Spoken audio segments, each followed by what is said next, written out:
Supreme court collegium కీలక నిర్ణయం తీసుకుంది. ఆయన్ను అలహాబాద్ హైకోర్టుకు బదిలీ చేయాలని సిఫార్సు చేశారు. ఢిల్లీ హైకోర్టు న్యాయమూర్తి జస్టిస్ యశ్వంత్ వర్మ అధికారిక నివాసంలో భారీ ఎత్తున నోట్ల కట్టలు బయటకు వచ్చినట్లుగా వచ్చిన ఆరోపణలు సంచలనం సృష్టించాయి. ఈ నేపథ్యంలో అలహాబాద్లోని హైకోర్టుకు బదిలీ చేస్తూ ఉత్తర్వులు జారీ చేశారు.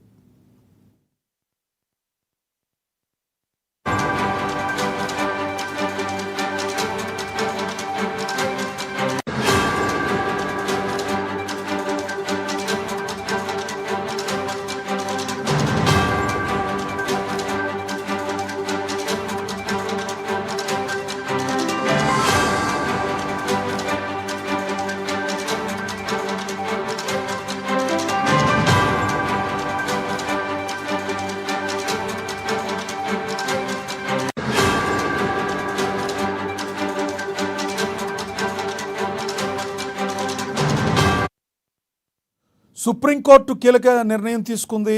ఆయన్ను అలహాబాద్ హైకోర్టుకు బదిలీ చేయాలని సిఫార్సు చేస్తుంది కొలీజియం. ఢిల్లీ హైకోర్టు న్యాయమూర్తి జస్టిస్ యశ్వంత్ వర్మ అధికారిక నివాసంలో భారీ ఎత్తున నోట్ల కట్టలు బయటపడినట్లుగా వచ్చిన ఆరోపణలు సంచలనం సృష్టించాయి. ఈ నేపథ్యంలో అలహాబాద్లోని హైకోర్టుకు బదిలీ చేస్తూ ఉత్తర్వులు జారీ చేశారు.